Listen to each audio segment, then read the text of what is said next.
Saludos a todos y bienvenidos a este nuestro nuevo video en el canal Camila Palma la Doc. Yo soy Camila Palma, soy bioquímica con maestría en ciencias biológicas y biomédicas y en esta oportunidad les voy a hablar de las variantes de SARS-CoV-2. Hoy es 29 de marzo del 2021. Si sigues viendo mis videos desde hace un tiempo y todavía no te has suscrito, es una buena oportunidad para que lo hagas. Entonces, para entender mejor esto de las variantes, vamos a hablar en primer lugar de las mutaciones. Entonces, aquí tenemos un diagrama que nos va a ayudar a entender qué es una mutación. Miren, tenemos aquí al coronavirus original, el cual, como ya saben, ha sido ya identificado a fines del 2019, ¿no? Por eso se llama SARS-CoV-2 y la enfermedad se llama COVID-19. Entonces, este virus tiene una estructura característica, ¿no? Toda esta corona que precisamente hace que le denominemos coronavirus. Y esas características vienen dadas por el material genético que éste tiene, ¿ya? Ahora, ¿qué es lo que ocurre? Debido a que este virus, al igual que todos, se replica muchas veces, en todas esas replicaciones que tiene, tienden a haber ciertas modificaciones, ¿ya? Como pueden ver aquí, he marcado con unos cuadraditos celestes las partes en las que tal vez el coronavirus podría, digamos, modificarse. Y esto es solamente un esquema, por si acaso, no refleja un sitio exacto del genoma, ¿ya? Entonces, ¿qué es lo que pasa?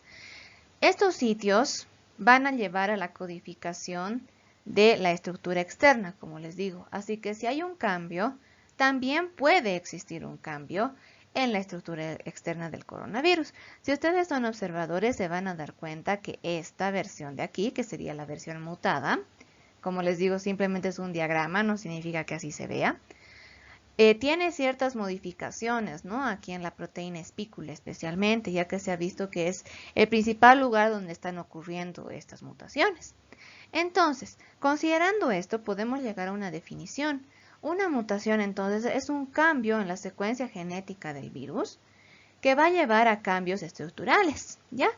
Y que estos cambios estructurales pueden ser ventajosos o desventajosos para el virus. Si son ventajosos para el virus, le van a ayudar a infectar mejor a la célula, a poder transmitirse más fácilmente, a poder evadir la respuesta inmunológica y los tratamientos, por ejemplo. Y por otro lado, si es desventajoso para el virus, más bien sería conveniente para nosotros, ¿no? Y bueno, es ahora que ya se sabe, ¿no? Que han surgido varias variantes debido a estas mutaciones. Y es lo que vamos a ver en este video. Entonces, en primer lugar vamos a hablar de que no estamos considerando que estas son cepas. Y es un error bastante frecuente decir la cepa de Gran Bretaña, la cepa de Brasil. Eso en realidad no es correcto.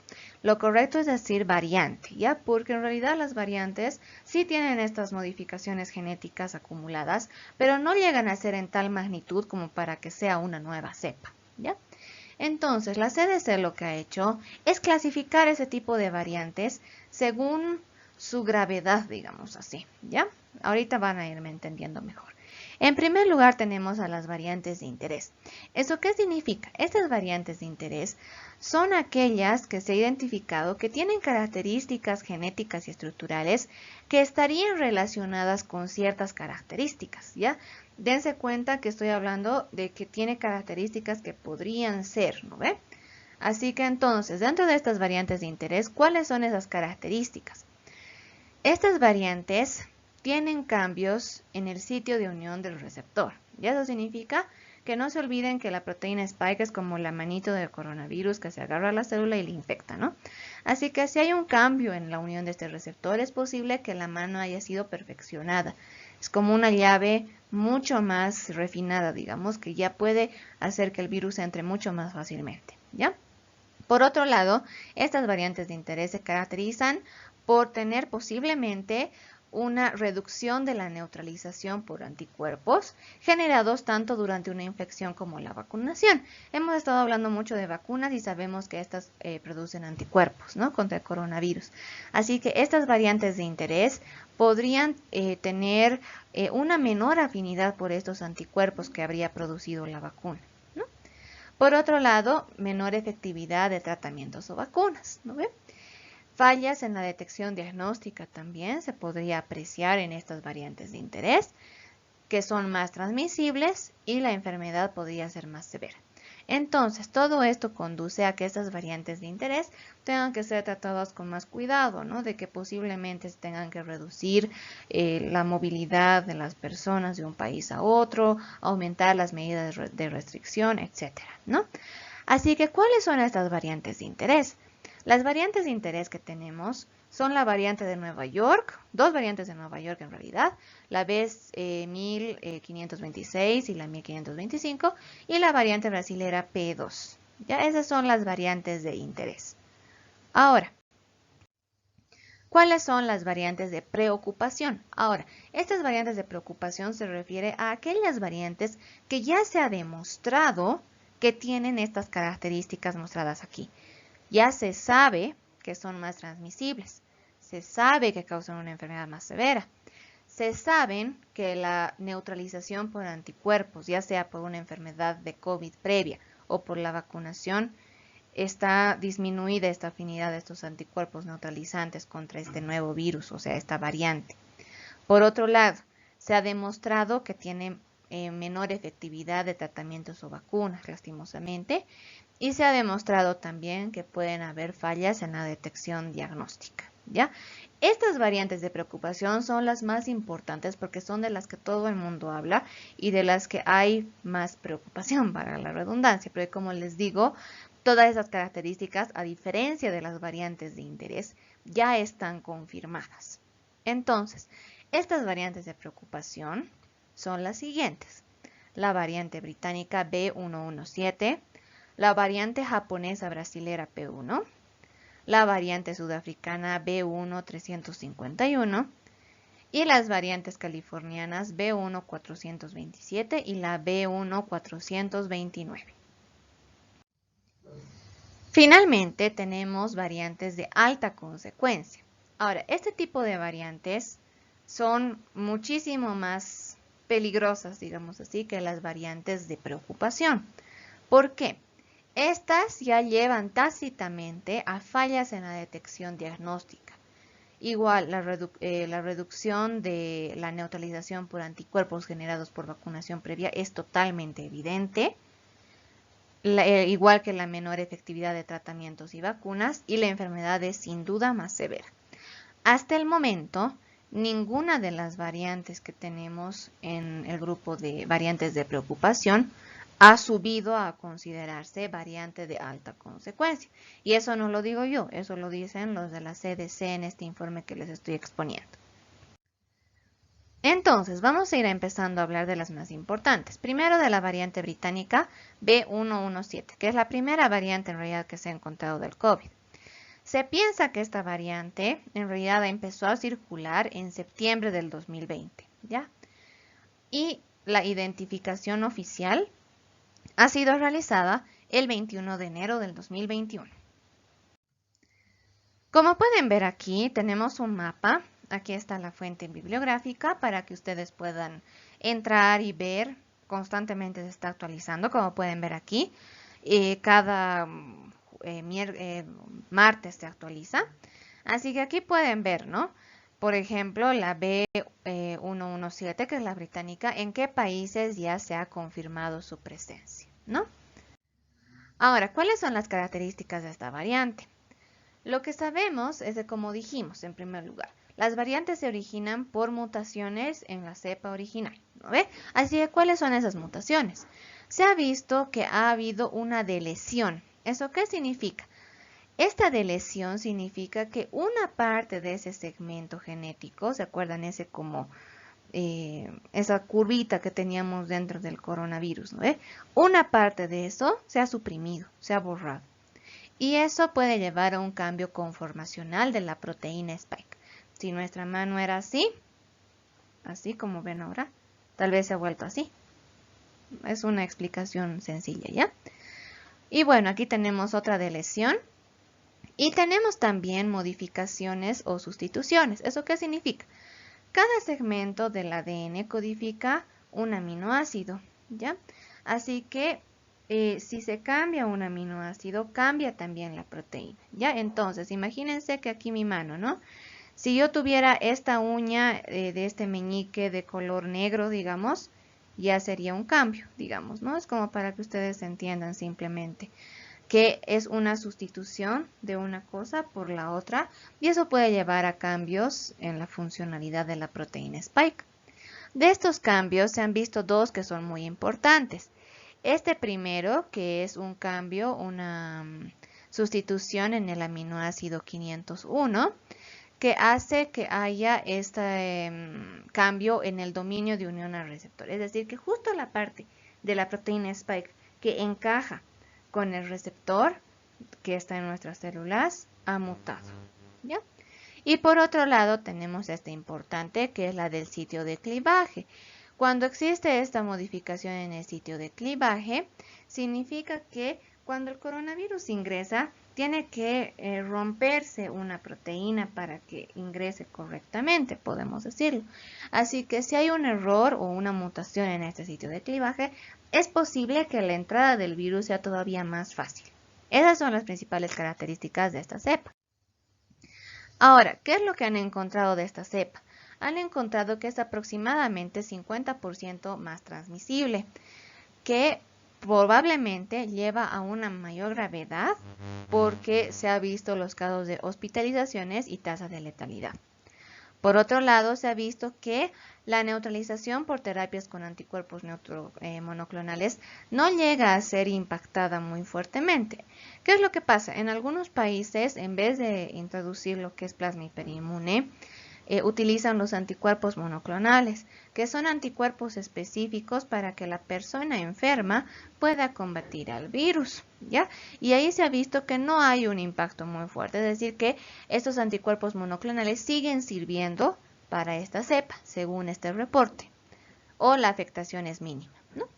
Y por otro lado, igual, hay un impacto mínimo en la neutralización por sueros convalecientes y post-vacunación. No se olviden que, por ejemplo, en mi país, en Bolivia, se tiene como una de las terapias el plasma convaleciente.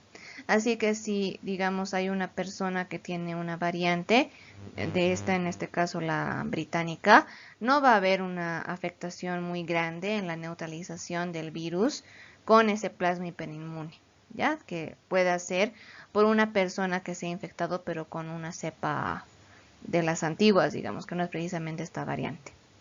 Y finalmente, igual pasa eso con la vacunación, es decir, que los anticuerpos formados por las vacunas van a poder servir para neutralizar a este virus que es la variante británica, ¿ya? O el impacto es mínimo, eso quiere decir que la eficiencia bajaría poco, según este reporte.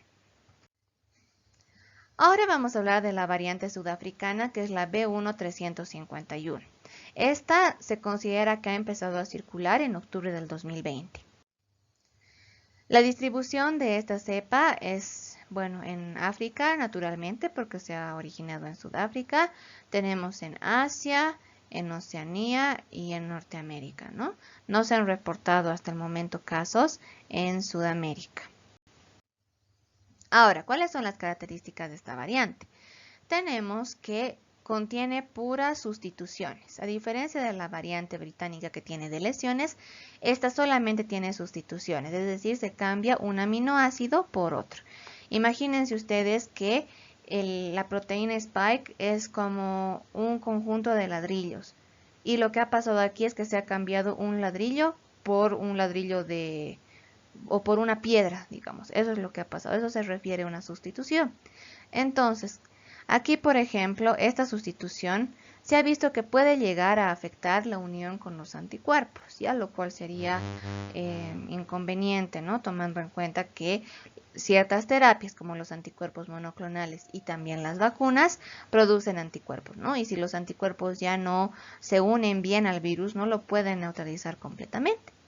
Por otro lado, igual hay la misma mutación que en la variante británica, que es la que afecta la unión al receptor, ¿no? Eso hace que posiblemente la afinidad sea mayor y pueda entrar mucho más fácil a la célula. Desde el punto de vista clínico, se ha visto que esta variante es 50% más transmisible también, igual que la británica. Por otro lado, tiene un impacto moderado en la neutralización por terapias de anticuerpos monoclonales. ¿Eso qué significa? Que esta terapia de anticuerpos monoclonales ya no actuaría tan bien, ¿no? A diferencia de la variante británica que había un impacto mínimo, en este caso ya el impacto es un poco más alto. Al igual que la neutralización por sueros de convalescencia y postvacunación, ¿no? Aquí ya los impactos son moderados, a diferencia de la británica, que el impacto era mínimo, ¿no? Eso significa que igual las personas que puedan haber recibido la vacuna o que puedan haber recibido plasma hiperinmune pueden no estar totalmente protegidas frente a esta nueva variante, debido a que hay una reducción moderada de la capacidad de neutralización de estos anticuerpos contra la nueva variante. Finalmente, vamos a hablar de la variante japonesa brasilera. Ahora, la mayoría la dice solamente como variante brasilera, pero se dice japonesa brasilera en los registros oficiales porque en realidad ha sido identificada en Japón. Lo que ha pasado es que 4 personas del Brasil llegaron a Japón en un viaje y bueno, les hicieron el diagnóstico COVID, salieron positivo y encontraron además que era una variante.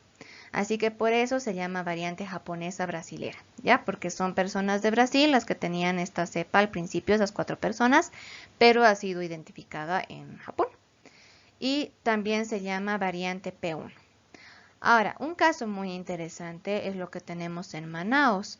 En Manaus se ha visto que aproximadamente el 42% de los pacientes con COVID desde diciembre del 2020 tienen precisamente esta variante P1, ¿ya?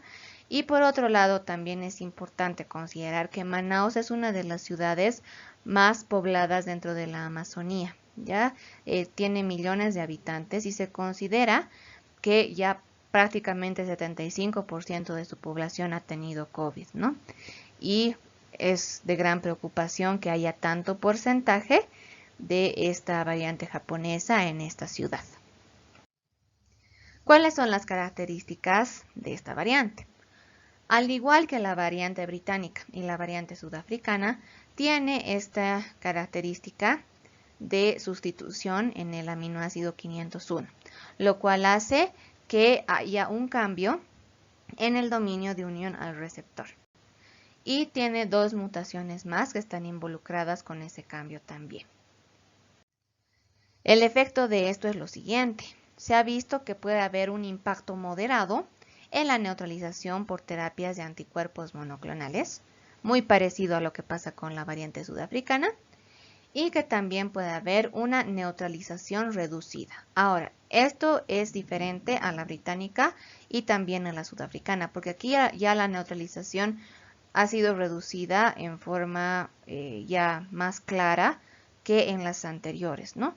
Lo cual podría hacernos pensar que esta variante brasileña entonces es mucho más resistente, si lo podemos decir así, a los anticuerpos producidos por una infección previa o por la vacunación.